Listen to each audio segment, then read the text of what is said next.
जय हिंद फ्रेंड्स। दोस्तों SSC GD में जो क्वेश्चन संभावित पूछे गए हैं और जो पूछे जाएंगे, सही दोस्तों, जो क्वेश्चन बन रहा है ना, जो क्वेश्चन बन रहा है उसका पैटर्न हम देखें, उसको एनालिसिस किए और कैसे क्वेश्चन बनेगा वही हम जो है आपको पढ़ाएंगे। अब देखिए, जो एसएससी जीडी का जो टेस्ट होता था, एसएससी जीडी का जो टेस्ट हम लिए थे अपने ऑफलाइन क्लास में, ऑनलाइन क्लास में फिलहाल में अभी टेस्ट वेस्ट नहीं लेते दोस्तों। देखिए डिजिटल वाइट बोर्ड पढ़ा रहे हैं, बहुत जल्दी डिजिटल बोर्ड आ जाएगा, थोड़ा प्रोसेस बढ़ेगा तब ऑनलाइन टेस्ट सारी चीज़ें हम क्लियर मतलब लेंगे, घबराने वाली बात है नहीं। तो देखिए जो टेस्ट हम लिए थे इसमें एसएससी जीडी में जो टेस्ट लिया गया था हमारे ऑफलाइन क्लास में, उसमें हम संज्ञा उंज्ञा ये सब विशेषण उसे सब डाल दिए थे हिंदी का, और जो सिलेबस में नहीं था। लेकिन जो बच्चे बोल रहे थे, हमें बहुत लोग बोल रहे थे सर जी उसमें सिलेबस में है नहीं और आप टेस्ट में डाल दिए हैं, चलिए कोई बात है नहीं। कोई बात नहीं है बालक, वहां सब पूछ रहा है, संज्ञा विशेषण सर्वनाम सब पूछ रहा है वहां पे। तो आज की डेट में अगर आपको नौकरी पाना है, सिलेबस में का दे रहा का नहीं उससे नहीं मतलब है, आपको संपूर्ण जानकारी चाहिए। और सिलेबस का मतलब क्या होता है ना, अभी किसी को पता नहीं है सिलेबस का मतलब क्या होता है। बस आए और सिलेबस देखें, इतना है बस, इतना छोट इतना पढ़ लें, इतना कुछ नहीं रहता। सिलेबस का मतलब जैसे अगर कह दिया है परसेंटेज, जैसे सिलेबस में दे दिया गया दोस्तों का परसेंटेज, परसेंटेज का मतलब है तो आपसे परसेंटेज पूछेगा, प्रॉफिट लॉस पूछेगा, समझ रहे हो ना, बट्टा पूछेगा मतलब डिस्काउंट पूछेगा, और सिंपल इंटरेस्ट पूछेगा, साधारण ब्याज और सीआई मतलब एसआई सीआई, हाँ एसआई और सीआई, चक्रवृद्धि ब्याज और साधारण ब्याज, ये सब का हो गया। अगर परसेंटेज दिया गया है इतना सब परसेंटेज में आ जाएगा। और सुनिए और क्या आएगा, और मिंसुरेशन का जो क्वेश्चन होता परसेंटेज ना, किसी गोला के त्रिज्या में 20% की वृद्धि कर दिए जाए, वो भी आ जाएगा, समझ रहे हो ना। और देखिए मिश्रण का जो परसेंटेज वाला क्वेश्चन है वो भी आ जाएगा, एलिगेशन का, समझ रहे हो ना। एवरेज का मतलब जितना परसेंटेज है, जिसमें जहां जहां परसेंटेज इन्वॉल्व रहेगा सारी चीज पूछी जाएंगी। और आप पकड़ के बैठेंगे अरे परसेंटेज पूछेगा, परसेंटेज पूछे, खुशी हो परसेंटेज पढ़ लेंगे हमारा आ जाएगा, ऐसा कुछ नहीं होता, समझ में आया। और अगर रेशियो दे दिया तो रेशियो, एवरेज, एलिगेशन मतलब मिश्रण और ये सब जितना अनुपातिक पूछेगा, जैसे कह दिया जाए किसी चाल समय में जो रेशियो संबंधी क्वेश्चन आते हैं, मेंसुरेशन में जो रेशियो संबंधी क्वेश्चन आते हैं, ये सारी चीज पूछी जाएंगी जितना रेशियो होता है। तो हमारा बस कहने के तात्पर्य है, अगर आपको नौकरी पाना है तो मैथ, रीजनिंग, जीके, जीएस जो भी रहेगा दोस्तों, जो भी सिलेबस पढ़िए, ऐसे आपको संपूर्ण जानकारी हो जाएगा, पूरा संपूर्ण जानकारी। ये जान लीजिए, संपूर्ण जानकारी होने के बाद तब आपको क्या करना है, प्रैक्टिस करना है। ये नहीं है कि आप 5 मिनट क्वेश्चन लगा रहे हो हमें आ रहा है, 5 मिनट क्वेश्चन लगा रहे हो हमें आ रहा है, नहीं, आपको क्या करना, प्रैक्टिस करना है। एक बार पढ़ लो, नोट्स बना लो, उसके बाद क्या करना, कंटिन्यू प्रैक्टिस करना है। प्रैक्टिस इतना करो, इतना प्रैक्टिस करो कि सवाल जो है आप 10 सेकंड 15 सेकंड में देखते उत्तर की प्राप्ति कर लो। मतलब प्रैक्टिस का मतलब समझ रहे हो ना। जैसे अगर हम कहीं आपको भेज दिए, मान लीजिए कहीं आपको हम जौनपुर कहीं शॉप पे भेज रहे हैं, ठीक है। अगर आप पहली बार जाओगे,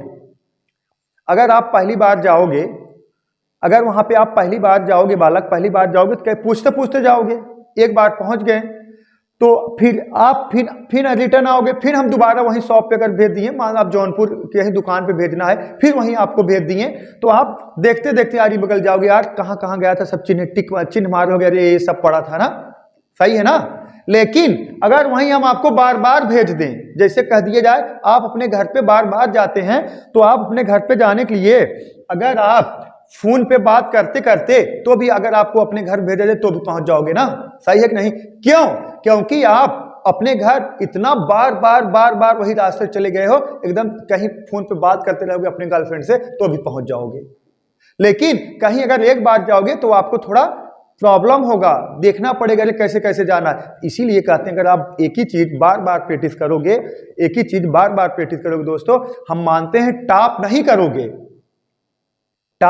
कर पाओगे, लेकिन नौकरी से कोई वंचित नहीं कर सकता माइक लाल, नौकरी जरूर पाओगे, इतना हम मानते हैं। एक ही चीज अगर आप बार बार प्रैक्टिस करोगे तब, ठीक है दोस्तों। तो चलिए ठीक है, अब क्वेश्चन देखिए, यदि 1 रुपए पर 1 माह का साधारण ब्याज 1 पैसा है तो वार्षिक दर प्रतिशत कितना होगा? रेट पूछा गया है ना, रेट पूछा गया है। देखिए क्वेश्चन है, यदि 1 रुपए का 1 माह का साधारण ब्याज 1 पैसा हो तो ना, 1 माह का साधारण ब्याज 1 पैसा हो तो वार्षिक दर प्रतिशत कितना है? देखिए जो मूलधन है दोस्तों, जो P है कितना? 1 रुपए।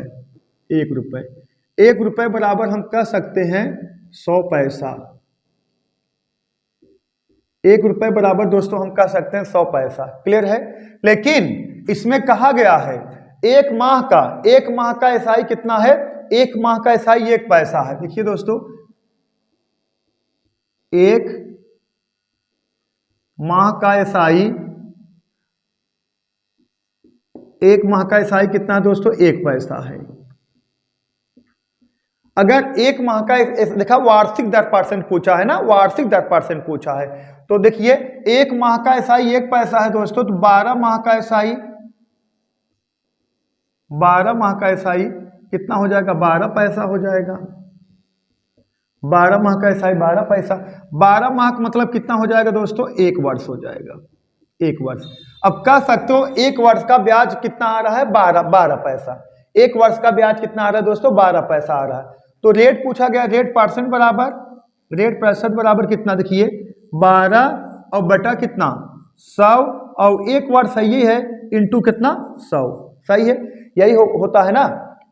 दर बराबर रेट बराबर कितना होता? ब्याज इंटू 100 बटा मूलधन इंटू समय। समय कितना? 1 है, 1 से कोई मतलब 1 तो कैंसिल हो जाए, कोई बात ही नहीं, 1 का मतलब है। देखिए रेट बराबर क्या होता है? रेट बराबर यही होता है बालक, रेट बराबर होता है देखिए एसआई इंटू 100 बटा पी इंटू टी। क्लियर है? पी कितना है? 100, और टी इंटू टी कितना है? 1 वर्ष। 100 कैंसिल हो गया दोस्तों, कितना आ जाएगा? 12% वार्षिक ब्याज, 12% वार्षिक ब्याज। क्लियर है दोस्तों? नोट कर लीजिए। नेक्स्ट क्वेश्चन लिखिए दोस्तों, 848 रुपए के ऋण को 848 रुपए के ऋण को 4 बराबर वार्षिक किस्तों में चुकाना है। यदि साधारण ब्याज की दर 4% वार्षिक हो तो प्रत्येक किस्त का मान बताइए। यदि साधारण ब्याज की दर 4% वार्षिक हो तो प्रत्येक किस्त का मान बताइए।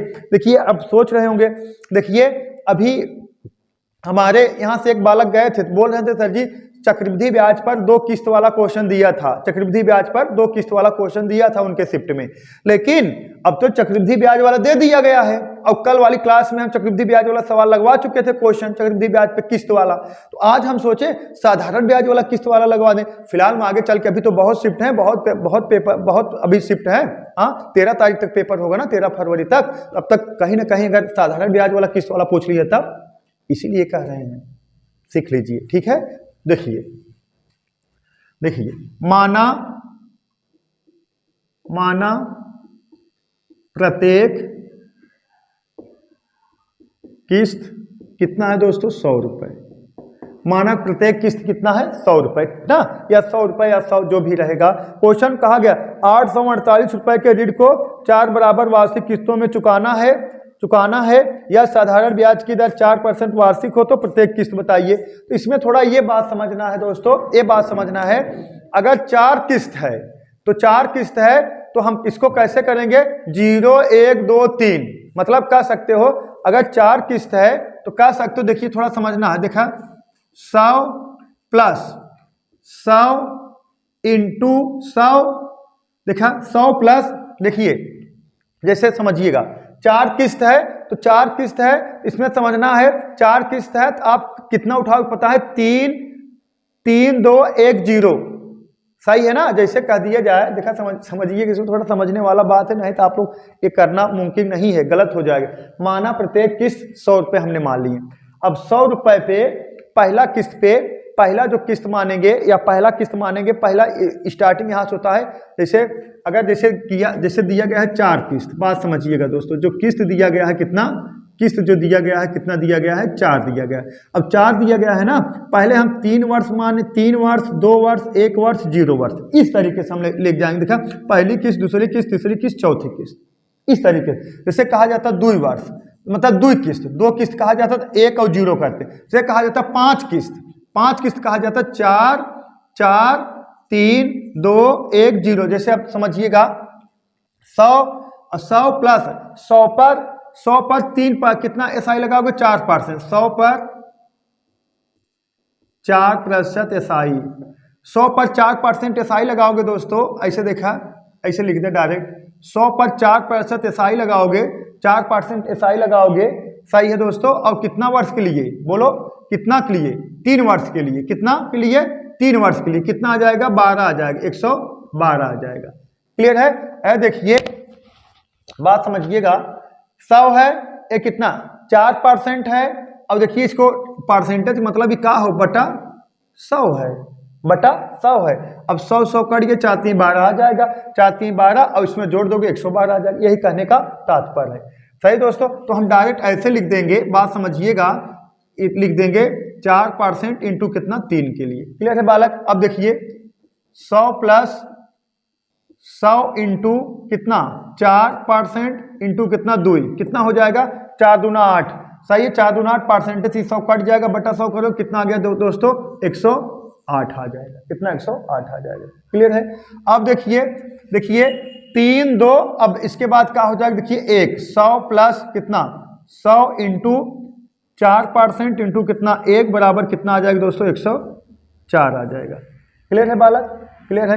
अब देखिए 100 प्लस 100 इंटू कितना 4% इंटू कितना 0 बराबर कितने का आ जाएगा दोस्तों 100। कहाँ है कि 0 आएगा, 0 पूरा कराओगे सब 0 हो जाएगा 100। अब देखिए इसको मिटा दिया जाए। अब यही बताए थे ना, 4 किस्त है तो 3 2 1 0, 5 किस्त होता 4 3 2 1 0। सही है, जितना किस्त रहेगा उससे कम करके 0 तक लेके जाना है। देखिए 1 किस्त 2 किस्त 3 किस्त 4 किस्त हो गया, बस फर्क है जितना किस्त रहेगा उससे कम कर देना है आप। ठीक है बालक? तो और देखिए जैसे 100 था, 100 का 100 है और 100 में फिर 100 है तो 100 का 4% कितना 3 वर्ष के लिए, तो कितना निकल जाएगा 4 3 12 112 हो जाएगा। देखिए 100 का ये 4% निकालोगे 3 वर्ष, देखिए 4 3 12, इसका 12% निकालोगे 112 हो जाएगा, इसमें जोड़ दोगे क्योंकि परसेंटेज है ना, बटा 100 करोगे कैंसिल हो जाएगा। क्लियर है बालक? अब देखिए, अब इसको जोड़ दोगे कितना दिखा 100 200 300 400 ऐसे हो गया, 12 8 20 24 424। तो दोस्तों कितना 424 यूनिट बराबर कितने के 848 के, तो 1 यूनिट बराबर कितने के 2 के, तो 100 यूनिट बराबर दोस्तों कितने के 200 के 200। यही आपका क्या हो गया प्रत्येक किस्त हो गया। यही दोस्तों क्या हो गया प्रत्येक किस्त। सही दोस्तों, यही क्या हो गया आपका प्रत्येक किस्त हो गया। ठीक है, तो इसको थोड़ा समझना होगा, ये सब ओरल है, ओरल लगाने ये सब तो हम मतलब फालतू लिख दिए सिर्फ आपको समझने के लिए। लिखिए दोस्तों नेक्स्ट क्वेश्चन लिखिए, ए बी से 75% कम है, ए बी से 75% कम है, सी ए व बी के बीच के अंतर का 75% है, 75% है ना, सी ए से कितने प्रतिशत अधिक है, जो सी है ए से कितने % अधिक है। देखिए कौन है दोस्तों, देखिए ए बी और सी हैं, सही है, यही कहा गया है ए बी से 75% कम है, जो ए है बी से 75% कम है। अगर बी 100 है तो ये 75% कम है, तो रहेगा दोस्तों कितना 25। क्लियर है बालक? समझ पा रहे हो ना? अगर बी 100 है, बी अगर 100 है, ये 75% कम है, कितना कम होगा 75 कम होगा, कितना हो गया दोस्तों 25। अब इसके अंतर का 75% कौन है सी, तो इसका अंतर कितना आ गया 75, तो 75 का 75% और बटा 100 कौन है सी, तो देखिए दोस्तों कितना आ जाएगा 56.25। सही दोस्तों 56.25, सही है 56.25। अब आगे कहा गया है सी ए से कितने प्रतिशत अधिक है, सी ए से कितने % अधिक है। देखिए अंतर निकालोगे, अंतर आ जाएगा कितना दोस्तों, देखिए 1 और 3 31.25, 31.25 कितना अधिक है, अधिकता % बराबर अधिकता प्रतिशत बराबर 31.25 बटा कितना 56.25 और गुणे कितना 100। सहमत हो? या कैंसिल हो गया, दशमलव से दशमलव, सही दोस्तों। अब कटा दोगे आएगा दोस्तों कितना, 125%, कितना 125%। क्लियर है दोस्तों। एसएससी जीडी में ऐसे ही क्वेश्चन बना था एकदम, हमारे जो बालक आए थे, देखिए पेपर बता रहे थे, थोड़ा इधर उधर हो गया होगा लेकिन ऐसे ही क्वेश्चन था, सही दोस्तों। तो संभावित क्वेश्चन पढ़ाया जा रहा है यही आपको हुबहू कंपटीशन में फंस जाए। और हमारे यहाँ जो भी पढ़ाया जाएगा गारंटी के साथ कहते हैं, नंबर चेंज हो सकता है लेकिन क्वेश्चन का मेथड नहीं, मेथड वही रहेगा। हाँ, नंबर गारंटी नहीं रहता, सही दोस्तों, नोट कर लीजिए। देखिए दोस्तों नेक्स्ट क्वेश्चन, एक मद 7,130 रुपए में बेचा जाता है जिससे 15% का लाभ होता है। इस मद का लागत मूल्य रुपए में क्या है? लागत मूल्य मतलब सीपी।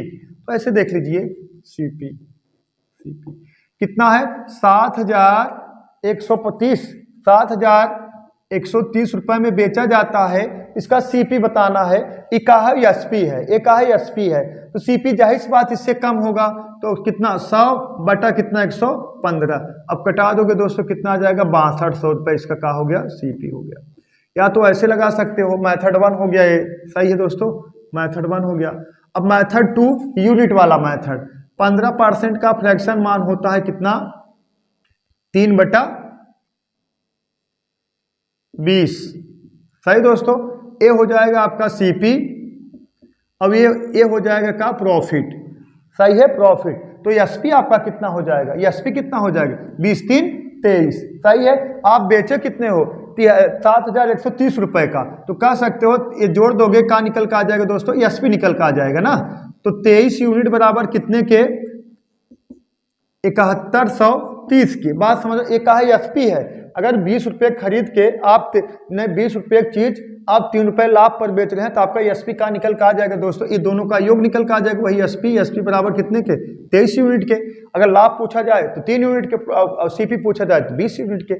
तो 1 यूनिट बराबर कितने के दोस्तों, 1 यूनिट बराबर हो जाए कितने के, 3110 के। क्लियर है दोस्तों, 3110 के। तो आपका सीपी कितना है, 20 है, तो 20 यूनिट बराबर कितने के, तो 20 गुणे कितना 3110, डबल जीरो ये बढ़ गया, 2 × 2 2 × 6। क्लियर है दोस्तों, 2 × 2 2 × 6 कितना 6200 रुपये। क्लियर है, 6200 रुपये, सही है ना दोस्तों। जो चीजें ना समझ में आए आप लोग कमेंट बॉक्स में जरूर कमेंट करिए। नेक्स्ट क्वेश्चन लिखिए दोस्तों, लिखिए नेक्स्ट, रमेश एक वस्तु को 5% की हानि पर बेचता है, रमेश एक वस्तु को 5% की हानि पर बेचता है, यदि उसे 30% कम मूल्य में खरीदता तथा 38.5 रुपए कम में बेचता तो उसका लाभ 20% होगा। तो वस्तु का क्रय मूल्य क्या है, मतलब सीपी क्या है, सही दोस्तों। देखिए सीपी हम मान रहे हैं कितना दोस्तों, 100, सीपी कितना 100। देखिए क्वेश्चन कहा गया रमेश एक वस्तु को 5% हानि पर बेचता, सीपी 100 है, 5% हानि पर बेचोगे, एसपी कितना हो जाएगा दोस्तों, 95 हो जाएगा। क्लियर है दोस्तों। देखिए सीपी 100 है, हम सीपी 100 मान लिए, 5% हानि पर बेचोगे, एसपी का हो जाएगा 95 हो जाएगा। 5% हानि पर बेचोगे तो एसपी का हो जाएगा 95, तो नया सीपी। अब कह रहे हो, आगे कहा गया है यदि उसे 30% कम मूल्य में खरीदता, यदि उसे जैसे आप 100 रुपए खरीदे हो, यदि उसे 30% कम मूल्य में खरीदता, तो कितने खरीदते दोस्तों, 70 के ना। जैसे आप कोई वस्तु आप खरीद कर लेके आए, हम मान रहे हैं आप कितने खरीद के लेके आए, 100 के, उसको बेच कितने दिए आप बोलो, 95, मतलब कितने, 5% हानि पर बेच दिए, बेचे कितने पे, 95 पे। तब फिर कहा था हे भगवान, अगर हम इसको जो है 30% कम खरीदे होते, तब अगर 100 के बजाय कितने में, तब कितना 30% कम, तो 70 में खरीदे होते, तो नया एसपी का हो जाएगा, नया एसपी। और कह रहे हैं इसको हम 20% लाभ पर बेचते हैं, कितना 20% लाभ पर बेचते हैं। अब इसको 70 पर 20% लाभ, तो 100 बराबर कितने दोस्तों, जैसे 100% बराबर कितने के, 70 के, तो 10% बराबर कितने के, 7 के, सही है ना। तो 20% बराबर कितने, 14 के, तो 70 में 14 जोड़ दोगे कितना आ गया दोस्तों, 84। ऐसे ही निकालना है आपको। देखिए 100% बराबर कितने के, 70 के, तो 10% बराबर कितने के, 7 के, तो 20% बराबर कितने, 7 दूना 14 के, 70 में 14 जोड़ दोगे कितना आ जाएगा, 84 आ जाएगा। या तो कह सकते हो 70 का 20% निकालोगे कितना आएगा 14 है, फिर 14 70 में जोड़ोगे 84 आ जाएगा, या 70 का 120% निकालो। बहुत तरीका है दोस्तों, सिर्फ आपको समझ में आना चाहिए। अब इसका आप ये कहा जा रहा है, देखिए इसका डिफरेंट कितना है दोस्तों, 11 का यही कहा गया है ना। कम मूल्य में खरीदता तो 38.5 रुपए कम में बेचता तो उसका लाभ परसेंट 20 कितना होता, 20% होता। कितने कम में, मतलब कितने कम में बेचता, 38, देखिए 38.5 रुपए कम में बेचता। तो आप देखिए 11 यूनिट कम में बेचेंगे, 11 यूनिट कम में बेचेंगे, किसके बराबर होगा दोस्तों, 38.5 के बराबर होगा। कब, जब 11 यूनिट कम में बेचेंगे तब। देखिए कहा गया है, देखिए अगर कोई वस्तु आप 100 रुपये खरीदें, फिर कह रहे हैं इसको हम 5% हानि पर बेच दिए, कितने बेच दिए बोलो 95 के। फिर आप कह रहे हैं अगर वही वस्तुओं को हम 70% का 30% कम में खरीदते हैं तो 100 में से 30 घटा दोगे, मतलब 100 में से 30 घटा दोगे, कितना आ गया दोस्तों, 70 आ गया। सही है ना, यही कह रहे हो आप। अगर इसी वस्तुओं को हम कितना 30% कम में खरीदते हैं तो कितना हो जाएगा नया एसपी, 70 हो जाएगा। फिर आप कह रहे हैं इस वस्तु को हम 20% लाभ पर बेचेंगे तो 70 का 120% निकालो, या 70 का 20% निकाल लोगे, जोड़ दोगे, कितना आ जाएगा दोस्तों, 84 आ गया। तो आपको कितना परसेंट कमी हुआ, नहीं कितने का कमी हुआ है, 38.5 रुपए कमी हुआ है। लेकिन कितने के बराबर है, देखिए यही 11 यूनिट के बराबर है। क्लियर है दोस्तों। अब कटाओ, देखिए 1 यूनिट बराबर 1 करना, 11 करना 11 3 33, 11 5 55, तो कह सकते हो 1 यूनिट बराबर 3.5 के, तो 100 यूनिट बराबर सीपी कितना है, 100 है। 100 यूनिट बराबर कितने के, 3.5 इंटू कितना 100 गुणा करा दोगे दोस्तों, कितना 350 के। यही 350 रुपये का हो गया आपका सीपी हो गया। ठीक है दोस्तों, नोट कर लीजिए, नोट करिए। जो चीजें ना समझ में आए कमेंट बॉक्स में कमेंट करिएगा। नेक्स्ट क्वेश्चन लिखिए दोस्तों, एक ही कार क्षमता 20 से 20% अधिक है, एक ही कार क्षमता 20 से 20% अधिक है, यदि ए बी से किसी कार्य को करने में 6 दिन कम समय लेता है तो दोनों मिलकर उस कार्य को कितने दिनों में पूरा कर लेंगे। सही दोस्तों, देखिए जो रेशियो है ए और बी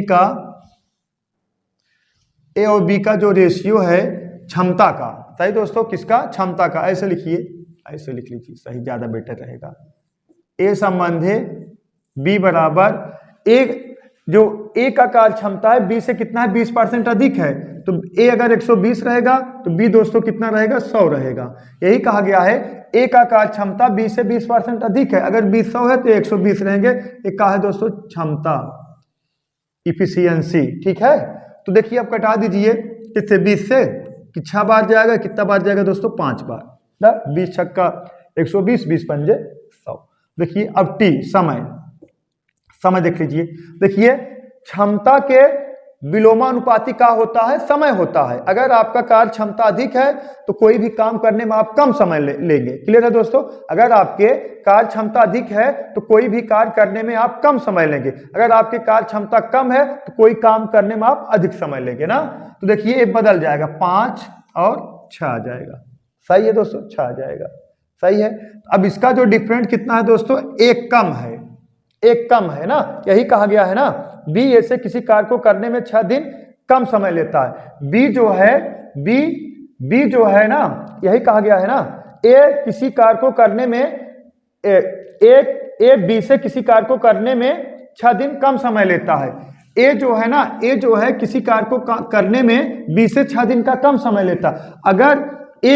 अगर ए 5 दिन का समय लेता होगा तो बी कितना, 6 दिन का समय लेता होगा। अगर ए 5 यूनिट का समय लेता होगा तो बी 6 यूनिट का समय लेता होगा, तो बी कितना ज्यादा ले रहा है, एक यूनिट। सही, 1 यूनिट बराबर कितने के है दोस्तों, 6 के, 6 दिन के। 1 यूनिट बराबर यही कितने के दोस्तों है, 6 डेज के। सही है, 6 डेज के। सही है, तो दोनों मिलकर उस कार्य को कितने दिन में करेंगे ना, यही कहा गया, दोनों मिलकर उस कार्य को कितने दिन में करेंगे। तो देखिए ऐसे निकालना है, या तो अलग अलग निकालिए। देखिए अब इसका निकालोगे, क्षमता 6 पंजे, ए आ जाएगा 6 36, ए आ जाएगा 6 पंजे 30। सही है, ए इनकी क्षमता आ जाएगी, देखिए 6 36, इसमें गुणा कराओगे और इसमें गुणा कराओगे, 6 पंजे 30 हो जाएगा। 36 और 30 का एलसीएम लोगे दोस्तों, 180 आ जाएगा, 180 आ जाएगा। लेकिन अगर आप चाहो तो इसे डायरेक्ट कर लो, हाँ, तो देखिए डेज है ना, तो ना टोटल कितने दिन में कर रहे हैं ना, देखिए इसमें गुणा करा, इसमें गुणा कराओगे, देखिए ये 5 दिन हो जाए, ये कितना हो जाएगा 6 5 30, ये हो जाएगा 6 36, सही। इसमें गुणा कराओगे, देखिए इसमें गुणा करा दीजिए, देखिए ये डेज है ना, तो समय में गुणा कराना पड़ेगा। देखिए ये 6 मतलब 6 5 30, ये 6 36, ये अगर 30 दिन में काम करेगा तो बी कितना दिन में करेगा बोलो। ए अगर 30 दिन में काम करेगा तो बी कितना दिन में करेगा, 36 दिन में, सही है। अब इस दोनों का कितना 30 और 36 का एलसीएम लोगे दोस्तों, कितना आ जाएगा 180 आ जाएगा। 180 उसका एलसीएम लेने से अच्छा है आपको क्या करना है, ए प्लस बी मिलकर कार को कितने दिन में करेंगे, तो इसका एलसीएम कितना हो जाएगा, 5 और 6 का एलसीएम दोस्तों कितना आ गया, 30 आ गया, 30 आ गया।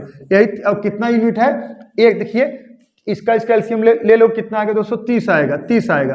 तो एक देखिए इसका एलसीएम 30 आ गया, तो 1 यूनिट बराबर 6 के 30 यूनिट बराबर कितने, 30 गुणे 6, और बटा देखिए क्षमता कितना है, 6 5 11, इनकी क्षमता 6 तो इनकी क्षमता 5 है, 6 5 11, अब हो जाएगा 180 बटा 11। क्लियर है दोस्तों। अब इसको कटा दोगे आ जाएगा कितना, 16 सही 4 बटा 11 दिन, सही दोस्तों, 16 सही 4 बटा 11 दिन आ जाएगा ना। क्लियर दोस्तों, नोट कर लीजिए। जो चीजें ना समझ में आए आप लोग कमेंट बॉक्स में जरूर कमेंट करिएगा। नेक्स्ट क्वेश्चन लिखिए दोस्तों, ए और बी दिए गए किसी काम को 8 दिन में कर सकते हैं, बी और सी उसी काम को 12 दिन में कर सकते हैं, और ए बी सी उसे 6 दिन में कर सकते हैं, तो ए और सी उस कार्य को पूरा करने में कुल कितने दिन लेंगे। देखिए दोस्तों, ए प्लस बी कार्य को कितने दिन में दोस्तों, 8 दिन में, बी प्लस सी कार्य को कितना दिन में दोस्तों, 6 दिन में, नहीं 12 दिन है, 6 दिन है ना, ये 12 दिन है ना, 12 दिन है ना, देखिए 12 दिन। और लेकिन ए प्लस बी और प्लस सी मिलकर कितने दिन में, 6 दिन में कर सकते हैं, सही है। एक कार्य है, ए प्लस बी अगर करेंगे 8 दिन में करेंगे, बी प्लस सी करेंगे 12 दिन में करेंगे, ए प्लस बी प्लस सी करेंगे 6 दिन में करेंगे। अब पूरा कार्य कितना होगा दोस्तों, पूरा कार्य कितना हो जाएगा, इसका एलसीएम कितना हो गया 24। अगर आपसे पूछा जाए पूरा कार्य कितना है 24, ये 24 जो है पूरा कार्य है, पूरा कार्य कितना है 24 यूनिट कार्य है। अब देखिए, अब इसमें भाग लगाओगे 3 बार जाएगा, ए और बी एक दिन में 3 यूनिट कार्य करेंगे। अब इसमें भाग लगाओगे कितना बार जाएगा, 2 बार, तो बी और सी कितना एक दिन में कितना कार्य करेंगे, 2 यूनिट करेंगे। अब इसमें भाग लगाओ कितना जाएगा, 6 चौक 24 4 बार, तो कह सकते हो ए बी सी तीनों मिलकर एक दिन में 4 यूनिट काम करेंगे। तो हमसे काम करवाना है किससे, ए और सी से। तो हमें ए और सी का वैल्यू निकालना है। पहले ए बराबर निकाल लीजिए, ए बराबर निकालना है बालक, A B C 4 unit, A B C तीनों मिलकर एक दिन में 4 यूनिट काम कर रहे हैं, इसमें से माइनस कर दोगे कितना, माइनस करोगे, ए बी सी एक दिन में 4 यूनिट काम कर रहे हैं ना, एक ए बी सी एक दिन में 4 यूनिट काम कर रहे हैं, तो हमें ए का निकालना है, किसको घटाओगे, बी और सी को। बी और सी एक दिन में 2 यूनिट काम कर रहे हैं, -2 कर दो, कितना आ गया दोस्तों, 2 आ गया, सही है। इसी तरीके से सी निकाल लीजिए, सी का देखिए, ए बी सी मिलकर एक दिन में 4 यूनिट काम कर रहे हैं, तो इसमें से हम किसको घटा देंगे, ए बी को घटाएंगे। ए और बी एक दिन में कितना कर रहे हैं दोस्तों, 3 यूनिट कर रहे हैं, तो -3 कितना आ गया, 1। तो कह सकते हो एक दिन में 2 यूनिट काम करेगा और सी एक दिन में 1 यूनिट काम करेगा। अब दोनों मिलकर कितने दिन करेंगे, ए प्लस सी बराबर कितने के 24 है, अनुपात योग जोड़ दोगे कितना 3, तो भाग दे दो कितना दोस्तों 8 3, 8 3 24 ना 8 दिन। ठीक है दोस्तों, जो चीजें ना समझ में आए आप लोग कमेंट बॉक्स में कमेंट करिएगा। ठीक है दोस्तों, आज के लिए बस इतना ही, दैट्स ऑल, थैंक यू।